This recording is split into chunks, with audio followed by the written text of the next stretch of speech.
Steinar gazes across the valley, his back sore from another day's labor. The family farm is quiet, the mountain shadows lengthening behind the barn. He is the youngest son, the one whispered about in the villages, dreamer, soft-hearted, unlikely. But tonight that will change. You see, the king of this land has announced a challenge. His daughter, Princess Astrid, delicate as dew, sharp-eyed beneath her crown, sits atop a hill of unyielding glass, so steep and slick it shines like the moon. The person who can ride up to her and retrieve one of the golden apples she clutches will earn both fortune and her hand. Nobles, knights, and any hopeful with a horse and nerve are welcome to try. Most prefer to just watch from below. Steinar's elder brothers had already set out, prideful and brash. They gleamed in borrowed armor, their laughter drifting down the hills. Steinar was left behind, as usual. After all, his only inheritance was a battered jacket, a few rusty tools, and stables filled with straw. On the eve before the contest, while his brothers boasted, Steinar slipped away westward. In a shadowed corner of the barn, hidden beneath hay, lay 3 horses, bronze, silver, and gold. Not ordinary horses, these shimmered with a secret light, their manes like waves of fire, their eyes deep as wells. His late mother had whispered the secret to him long ago, that when his heart was truest and his luck thinnest, he should search here. That night he greeted the bronze steed first. He spoke quietly, gently, and the horse bowed its head, understanding. When dawn glinted on the glass hill, the townsfolk and nobles gathered, crowding the slopes and sharing beds. The king and princess sat, a golden apple nestled in her palms, her eyes scanning the gathering with a hint of impatience. One by one, riders attempted the climb. Steel shoes slipped, proud banners toppled, curses echoed. Some horses balked at the glass, others clattered a few strides before sliding helplessly to the bottom. Even Steinar's brothers, red-faced, slathered, determined, failed spectacularly. The crowd began to jeer. The princess tapped her ivory fan, unimpressed. Then came Steinar, masked simply, astride the modest bronze horse. The crowd fell to whispers. His brothers recognized him, their eyes wide with consternation. He took a deep breath.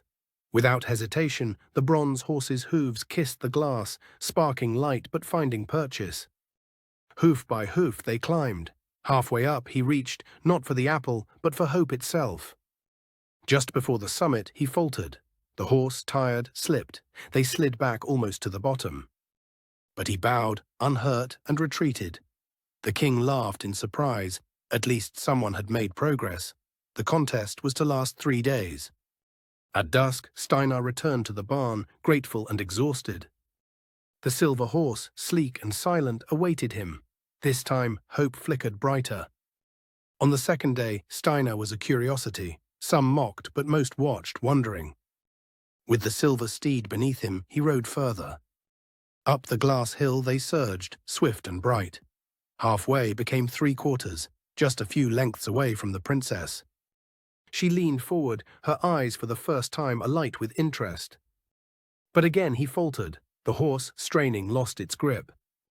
Both tumbled down gently, landing safe but shy of victory.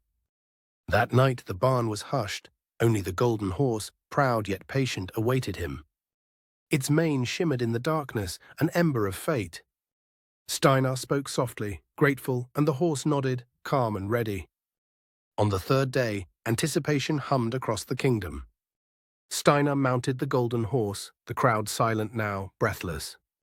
The glass shimmered with peril, but the golden hooves struck sparks, sure and steady, all the way to the summit.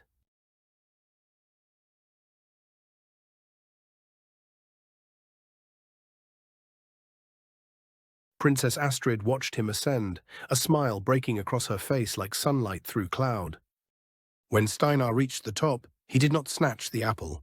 Instead, he bowed, offering her his hand. She placed the apple in his palm, her own hand lingering in his, her gaze saying more than a song ever could. Below the kingdom erupted.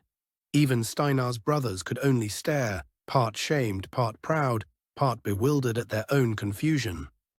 The king, delighted at his daughter's evident happiness, welcomed Steinar with open arms. Soon the glass hill melted away, no longer obstacle, but memory, and the apples grew again in the royal gardens, a tale to be told for generations.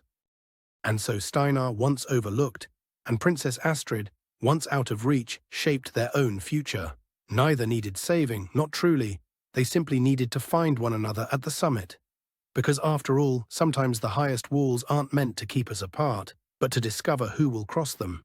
And if you visit those hills, some say, you might see the flash of hooves in sunrise, bronze, silver and gold. As legends don't die, they merely wait for the next heart to be brave.